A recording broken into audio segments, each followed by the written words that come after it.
क्या आपको पता है आपके घर का बिखरा हुआ सामान आपके मन को भी बिखेर देता है? हाँ, सच में।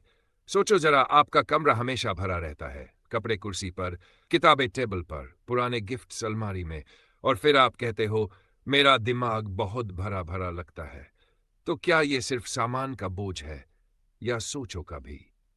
आज मैं आपको बताने वाला हूं एक ऐसी किताब के बारे में जिसने दुनिया भर के लाखों लोगों की जिंदगी बदल दी। किताब का नाम है the life changing magic of tidying up by मरी कोंडो। ये किताब सिखाती है कि कैसे अपने कमरे की सफाई करते करते आप अपने मन की गंदगी भी साफ कर सकते हैं। तो अगर आप चाहते हैं कि आपकी लाइफ भी हल्की, साफ और पॉजिटिव बने, तो इस वीडियो को अंत तक जरूर देखना, क्योंकि आखिर में मैं बताने वाला हूं वो मैजिक रूल जो आपकी पूरी सोच बदल सकता है। लेसन वन, जो चीज खुशी न दे उसे छोड़ दो। मरी कोंडो कहती है, हम अपने घर में सिर्फ चीजें नहीं रखते, हम उन चीजों के साथ अपनी यादें, डर और आदतें भी जमा कर लेते हैं। पुरानी टी शर्ट जिसे हम सालों से नहीं पहनते, टूटा हुआ फोन, या वो गिफ्ट जो हमें पसंद ही नहीं, फिर भी हम सोचते हैं फेंक दूं, नहीं शायद बाद में काम आ जाए। लेकिन यही शायद हमें बोझिल बना देता है। मैरी का गोल्डन रूल है, keep only those things that spark Joy. यानी सिर्फ वही चीजें रखो जो तुम्हें देखकर सच में खुशी देती हैं। अब इसे आजमाओ, अपने कमरे में जाओ, एक एक चीज उठाओ और खुद से पूछो, क्या ये चीज मुझे खुशी देती है? अगर जवाब नहीं है, तो उस चीज को धन्यवाद दो, क्योंकि उसने कभी न कभी तुम्हारी मदद की होगी, और अब उसे जाने दो। क्योंकि जब आप अनचाही चीजें छोड़ते हो, तो सिर्फ सामान नहीं बल्कि मेंटल बर्डन भी हल्का होता है। मरी कहती है, जब आप अपने आसपास की चीजें साफ करते हो, तो आपके अंदर क्लैरिटी खुद ब खुद पैदा होती है। लेसन टू, सफाई एक सोच है, एक बार का काम नहीं दोस्तों। हम में से ज्यादातर लोग सोचते हैं कि सफाई मतलब हर हफ्ते थोड़ा थोड़ा साफ करना। कोई कहता है आज अलमारी देख लूंगा, कोई कहता है अगले रविवार टेबल ठीक कर दूंगा। लेकिन सच बताऊं, इस तरीके से सफाई कभी खत्म होती ही नहीं। मैरी कोंडो कहती है, tidying up once and completely can change your life forever. यानी अगर आप एक बार पूरे मन से सब कुछ व्यवस्थित कर लो, तो जिंदगी भर बार बार सफाई करने की जरूरत नहीं पड़ती। अब सोचो, जब हम किसी चीज को आधे मन से करते हैं, तो ना वो ठीक से होती है, ना हमें उससे संतोष मिलता है। लेकिन जब हम एक बार पूरी ईमानदारी से उस काम में लग जाते हैं, तो उसका असर हमारे माइंडसेट तक पहुंच जाता है। मरी इसे कहती है कॉनमारी मेथड। ये कोई सिर्फ सफाई का तरीका नहीं, बल्कि एक जीवन दर्शन। इस मेथड में आप एक बार तय करते हैं कि आपको कैसा घर चाहिए, कैसी एनर्जी चाहिए, और फिर आप उसी सोच के साथ पूरे घर को बदल देते हैं। अब फर्क देखो, पहले आप सफाई करते थे सिर्फ साफ दिखने के लिए, लेकिन अब आप सफाई कर रहे हैं बेहतर महसूस करने के लिए।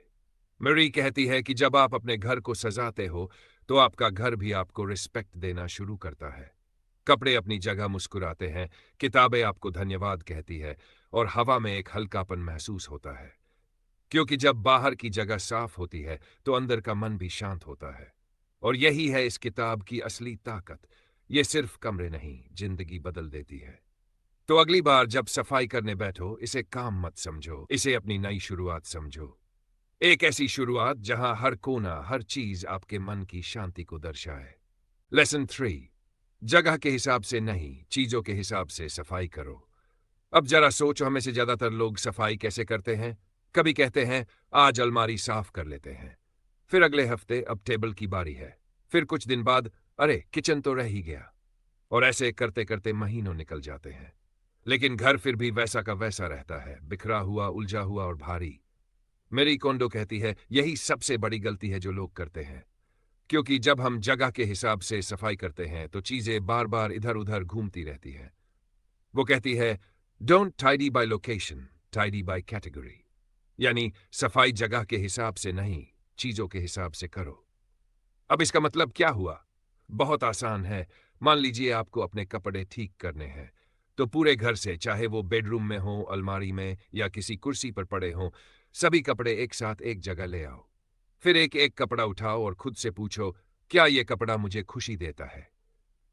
अगर हां, तो रखो, अगर नहीं, तो उसे धन्यवाद कहो और जाने दो। ऐसे ही अगला कैटेगरी, किताबें, फिर पेपर्स, फिर मिसलेनियस आइटम्स। जब आप एक एक कैटेगरी पूरी करते हो तो आपको साफ साफ दिखता है कि आपके पास वास्तव में कितना ज्यादा सामान है। और तभी आप समझ पाते हो कि कितनी चीजें आप बस आदत में रखे हुए थे, जरूरत में नहीं।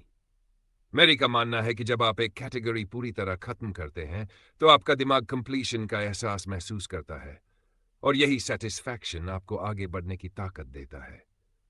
सफाई अब आपको बोझ नहीं लगती, बल्कि एक अचीवमेंट लगती है। और यही तरीका आपके जीवन में भी लागू होता है।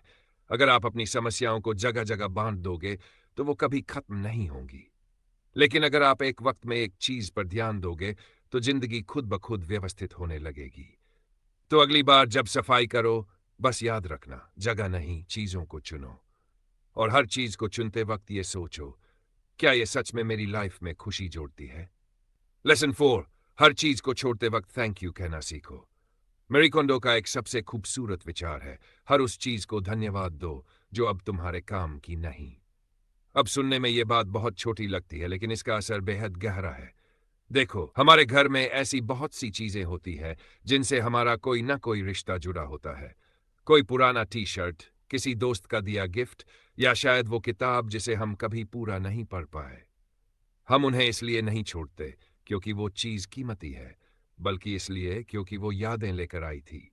मरी कहती है, जब आप किसी चीज को छोड़ते समय उसे धन्यवाद कहते हैं तो आप उसे गिल्ट के साथ नहीं, ग्रैटिट्यूड के साथ छोड़ते हैं। और यही फर्क है सामान फेंकने और छोड़ने में। जब आप कोई पुरानी चीज छोड़ते हो तो मन के अंदर कहीं एक खालीपन आता है, लेकिन जब आप उसे धन्यवाद बोलते हो, धन्यवाद तुमने मेरी जिंदगी में अपनी भूमिका निभाई, तो वो खालीपन एक शांति में बदल जाता है। अब ये सिर्फ सफाई नहीं रहती, ये एक इमोशनल रिलीज बन जाती है। सोचो, जब आप अपनी जिंदगी से पुराने डर, अधूरे रिश्ते या फालतू बोझ को थैंक यू बोलकर छोड़ते हो तो आपके अंदर कितनी पॉजिटिव एनर्जी पैदा होती है। मैरी कहती है कि हर चीज में एक स्पिरिट होती है, और जब हम उसे रिस्पेक्ट देते हैं तो वो एनर्जी हमारे जीवन को ब्लेस करती है। तो अगली बार जब कोई चीज छोड़ो, उसे बस फेंक मत देना। एक पल के लिए रुकना, उसकी तरफ देखना और दिल से कहना, थैंक यू, तुमने अपना काम पूरा किया। आपको महसूस होगा कि कुछ बहुत भारी चीज धीरे धीरे आपके मन से उठ रही है, और जब यह हल्कापन अंदर बस जाता है तो आपके कमरे के साथ साथ आपकी आत्मा भी चमकने लगती है। मैरी कोंडो का यही तो जादू है। वो सफाई नहीं सिखाती, वो रिश्ता निभाना और छोड़ना सिखाती है। लेसन 5, साफ सुथरा घर, साफ सुथरा मन। क्या आपने कभी गौर किया है, जब आपका कमरा बिखरा होता है तो आपके अंदर भी एक अजीब सी बेचैनी होती है? और जैसे ही सब कुछ साफ सुथरा, व्यवस्थित हो जाता है तो अचानक मन हल्का महसूस करता है, जैसे किसी ने सिर से बोझ उतार दिया हो। मैरी कोंडो कहती है, your home is a reflection of your mind. यानी आपका घर जैसा दिखता है वैसा ही आपका मन भी महसूस करता है। अगर आपके आसपास का माहौल बिखरा है तो यकीन मानिए, आपका ध्यान, आपकी फोक्स और आपकी एनर्जी भी वैसी ही बिखरी रहती है। लेकिन जैसे ही आप अपने स्पेस को व्यवस्थित करते हैं तो आपका मन खुद ब खुद शांत हो जाता है। और यही है सफाई की असली ताकत। यह सिर्फ चीज को करने की प्रक्रिया है। सोचो, जब हर चीज अपनी जगह पर होती है तो दिमाग में जगह बनती है नई सोच की, नए आइडियाज की। आपके अंदर क्लैरिटी आती है, और जब क्लैरिटी आती है तो कॉन्फिडेंस अपने आप बढ़ जाता है। मैरी कहती है, जब आप अपने घर का सम्मान करना सीख जाते हैं तो आप खुद का भी सम्मान करना शुरू कर देते हैं। क्योंकि जब आप अपने घर की देखभाल करते हैं, आप अपने मन की भी देखभाल कर रहे होते हैं। हर मोड़ा हुआ कपड़ा, हर सही जगह रखी किताब आपके भीतर की अनुशासन और शांति को दर्शाती है। तो दोस्तों, अगली बार जब आप सफाई करें, इसे झंझट मत समझना, बल्कि इसे एक ध्यान की तरह करना। हर बार जब आप कोई चीज सही जगह पर रखो तो महसूस करना कि आपके अंदर भी एक संतुलन बन रहा है। और यही वो क्षण है जब सफाई सिर्फ काम नहीं रहती, वो सेल्फ लव बन जाती है। मैरी कोंडो का ये संदेश सीधा दिल में उतरता है। जब आपका घर खुश होता है, आपका मन भी मुस्कुराने लगता है। दोस्तों, मैरी कोंडो की ये किताब हमें एक बहुत गहरा सबक देती है कि सफाई सिर्फ घर की नहीं, सोच की भी जरूरत होती है। हम जिंदगी में बहुत कुछ जमा कर लेते हैं, पुरानी चीजें, पुराने डर, अधूरे रिश्ते, और फिर सोचते हैं कि क्यों मन इतना भारी लगता है। लेकिन सच तो यह है, जब तक हम अनचाही चीजों और पुरानी सोच को नहीं छोड़ेंगे, तब तक नई खुशियों के लिए जगह ही नहीं बनेगी। इसलिए याद रखो, हर बार जब तुम अपने घर का एक कोना साफ करते हो, तब तुम अपने अंदर की एनर्जी को भी नया रूप दे रहे होते हो। हर बार जब कोई अनचाही चीज छोड़ते हो, तो तुम अपने अतीत का एक बोझ उतार रहे होते हो। और जब ये सफाई बाहर से अंदर तक पहुंच जाती है, तो जिंदगी अचानक हल्की, खूबसूरत और शांत लगने लगती है। तो आज से तय करो, सिर्फ कमरे की नहीं, अपनी सोच की भी सफाई करोगे, क्योंकि जो मन साफ रखता है, वो जिंदगी में साफ रास्ते देख पाता है। अगर ये वीडियो तुम्हारे दिल को छू गया हो, तो इसे लाइक जरूर करना। मैरी कोंडो की इस सोच पर अपने विचार कमेंट में बताना, और अगर अभी तक नहीं किया है, तो बुक विज़ी को सब्सक्राइब करो। ऐसी ही लाइफ चेंजिंग बुक समरीज के लिए यूट्यूब ऑप्टिमाइजेशन।